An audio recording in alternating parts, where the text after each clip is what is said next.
4 da educação superior. Esse capítulo dessa parte da nossa LDB é uma parte um pouquinho extensa, então eu vou dividir essa aula em duas partes, tá? Porque nós vamos falar muito. É a área que nós trabalhamos no dia a dia na nossa profissão, como professor da universidade, já falei aqui da minha história para vocês, e é muito interessante de conhecer alguns detalhes. Tem muita informação, mas quando nós pensamos preparatório para concurso, como é o caso desse curso que está sendo pensado para o concurso da Secretaria de Educação de Minas Gerais, é uma parte que normalmente não cai muito. Normalmente os concursos tentam trabalhar com aquilo que está vinculado à área de atuação do profissional, do servidor no futuro, tá? Mas é uma parte muito interessante, muito gostosa de se perceber, de se entender muita mudança, tá bom?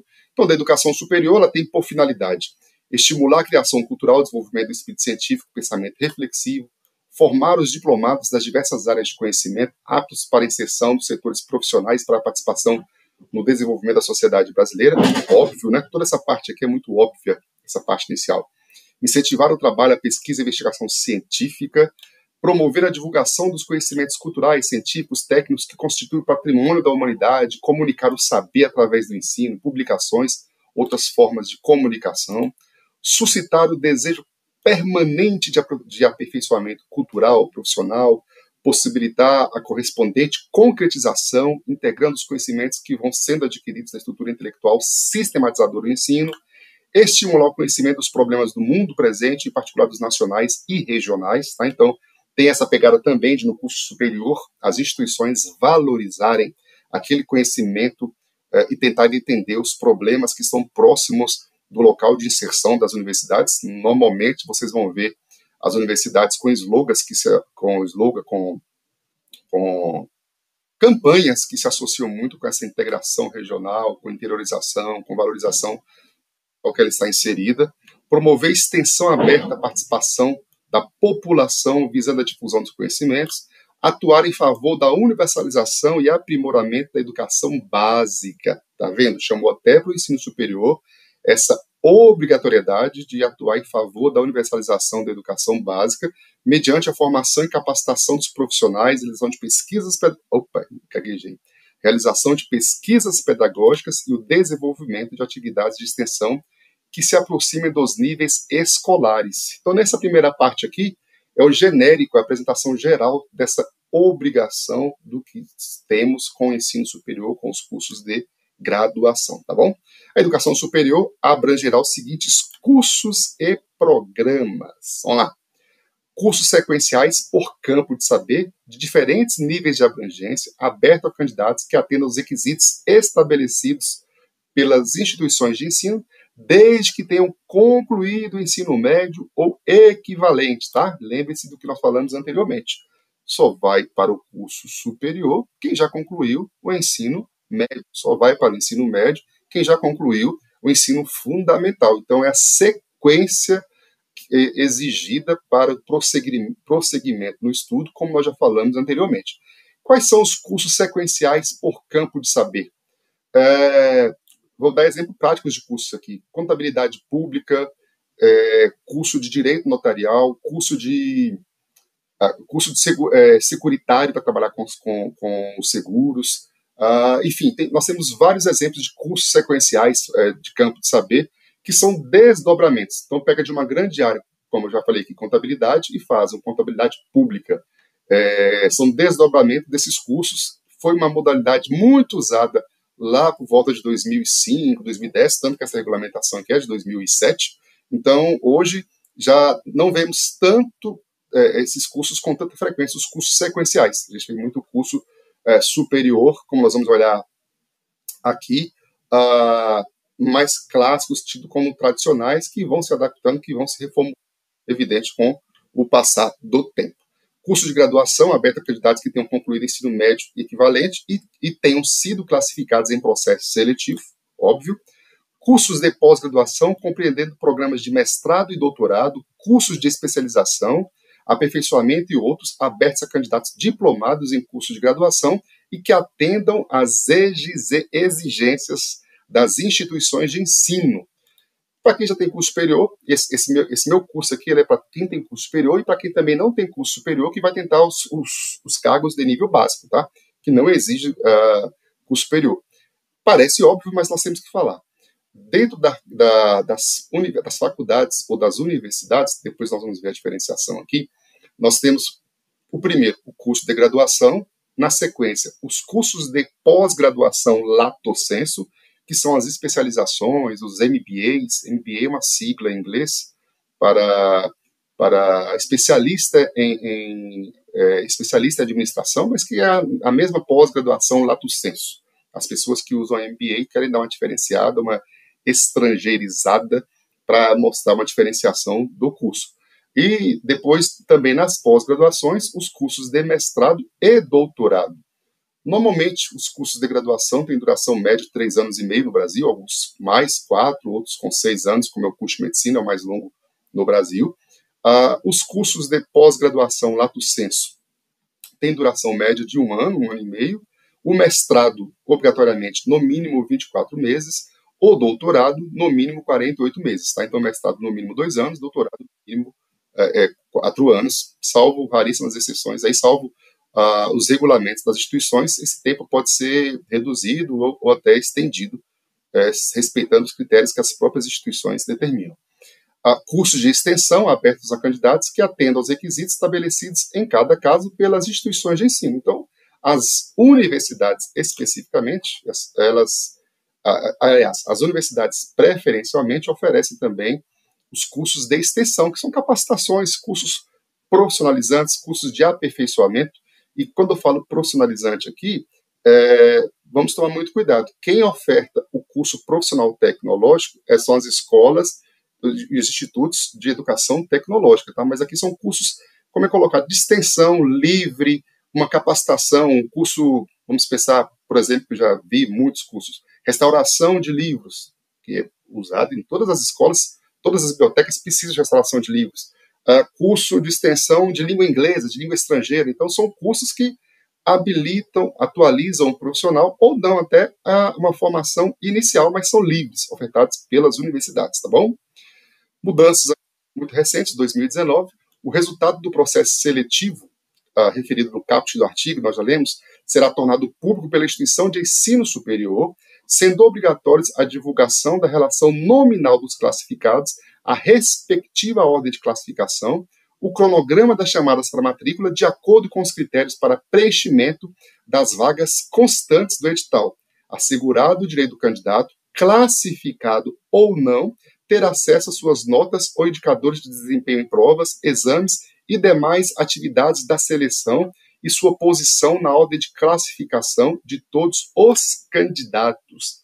Muito pertinente essa alteração aqui, esse incremento de 2019, para a gente entender o que nós temos no Brasil. Hoje vocês vão perceber, nós percebemos muito curso superior que não tem preenchido o número de vagas ofertadas. Então, existem mais vagas do que candidatos, mais vagas do que alunos se matriculando em muitos cursos superiores. Antigamente, os processos seletivos, os vestibulares, eles eram muito eliminatórios, ou seja, tinha mais candidato do que vaga. Hoje, em muitos cursos, nós até falamos processo seletivo, mas falamos de classificatório. Nós temos, infelizmente, em muitas situações, já falei, mais vagas do que candidatos. Então, os candidatos que prestam o processo seletivo são classificados e como é colocado isso aqui, isso é importante você saber, todo e qualquer candidato tem direito a saber da sua nota, a sua classificação, em todas as etapas, em todos os exames desse processo seletivo, tá? Salvo alguns cursos que são os cursos mais concorridos do país, é que nós temos esse processo seletivo com exclusão, tá? Mas esse incremento de 2009 aqui na lei, esse complemento à lei de 2019, é importante para a gente ter principalmente lisura no que tange ao acesso ao ensino superior com financiamento, com o FIES, que é o financiamento estudantil, ou com o ProUni, que é uma maneira também de cursar o ensino superior nas instituições privadas sem custos para o aluno. Então, por isso que é importante ter acesso a essa classificação saber qual que é a sua classificação em relação aos demais candidatos para pleitear futuras bolsas, futuros investimentos nessa formação, financiamentos dessa formação. Tá?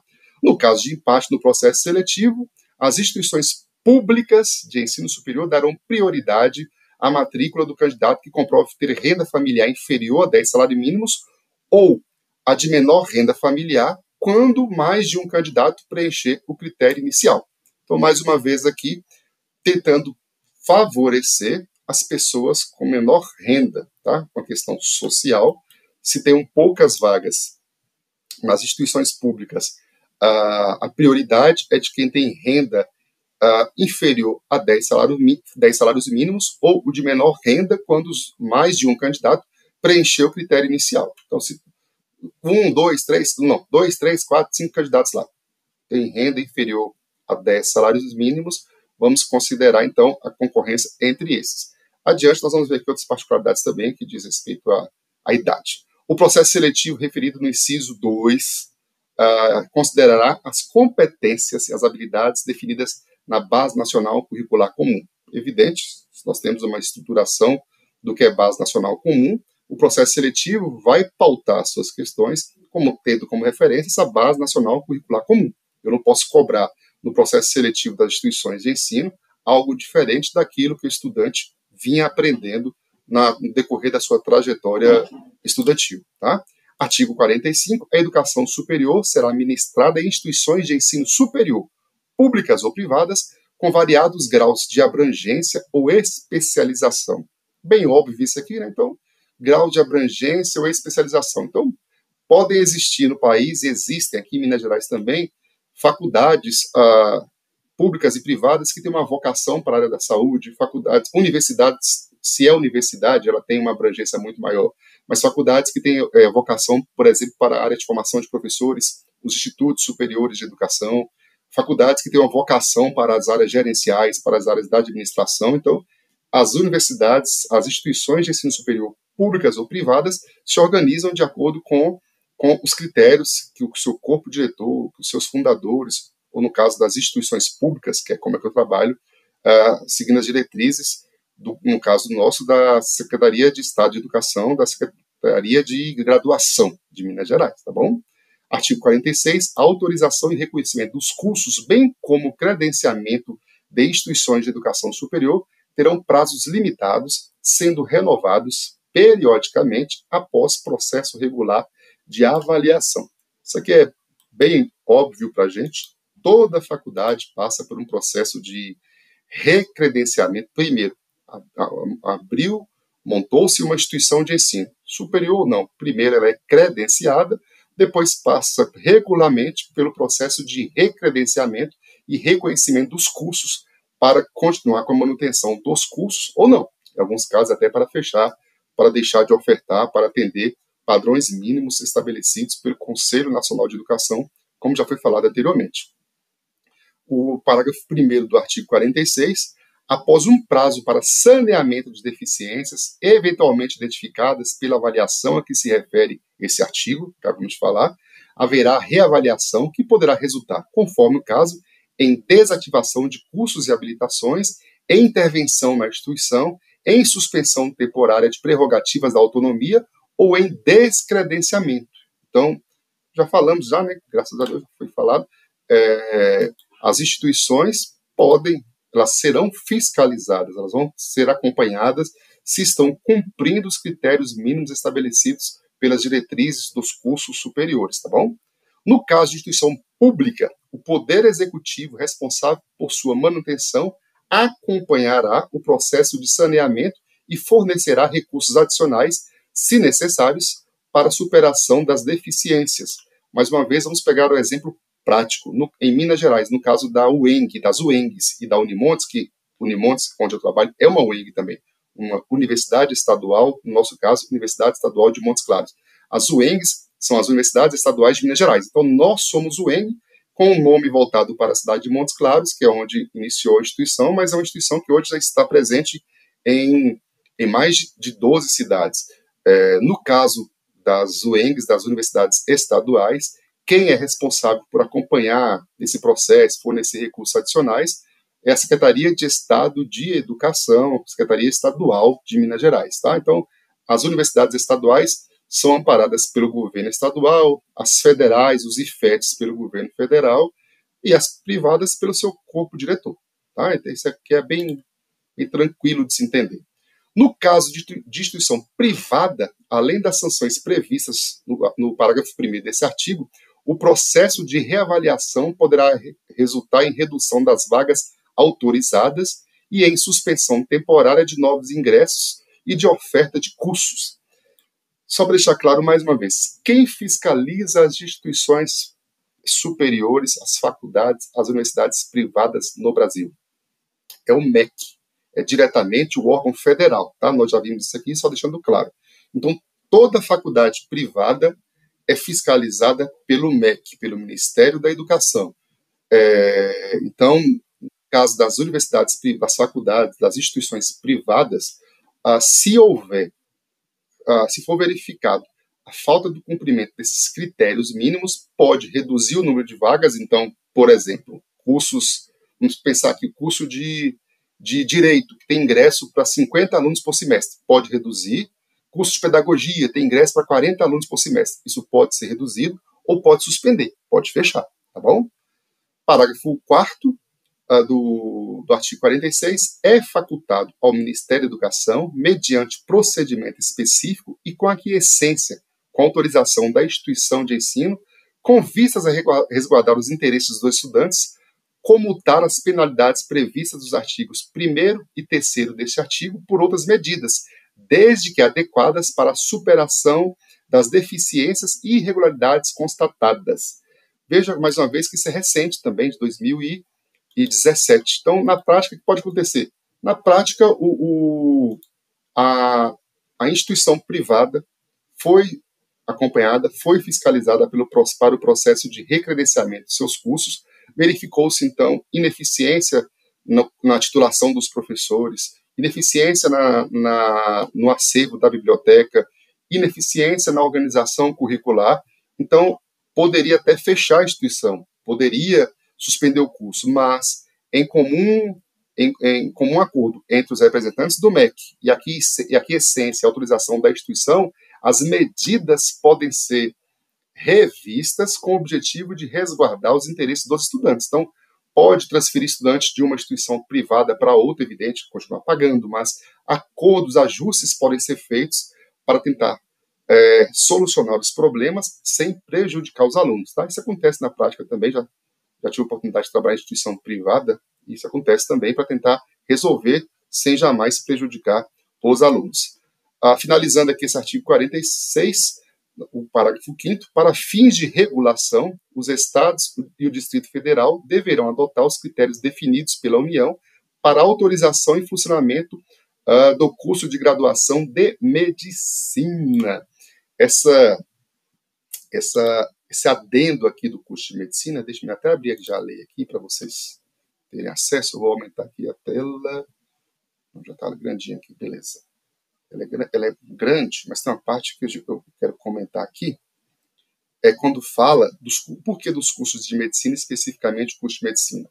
Houve no Brasil, durante algum tempo, a superlotação de cursos de medicina em grandes centros urbanos, em conglomerados, nas capitais ou nas grandes cidades. Em 2017, foi estabelecida essa lei que tenta interiorizar o curso de medicina, e vocês vão perceber, nós vamos perceber cursos de medicina sendo abertos em cidades que até então não existiam faculdades ou que não tinham uma tradição de formação superior, com o objetivo exatamente de interiorizar e de trazer o desenvolvimento para as regiões menos desenvolvidas, para as regiões que carecem dessa interiorização, dessa expansão. Tá? Então, isso é legal, isso foi bem bacana, porque ajudou nesse processo de interiorização dos cursos de medicina. Deixa eu procurar aqui a parte que eu queria falar. Instituída, artigo 9º da lei complementar, aquela lei complementar, instituída a avaliação específica do curso de medicina. Não é essa parte. É nessa lei complementar aqui, que está lá na nossa LDB, a lei Lei 13.530 de 2017, que trouxe especificamente essa particularidade para o curso de medicina. Tá? Um dos objetivos é a interiorização dos cursos de medicina, como tem acontecido muito na prática. Felizmente, isso tem acontecido. Vamos dar uma pausinha aqui, para depois continuarmos aí com o artigo 47, para finalizarmos essa parte da educação superior, tá bom?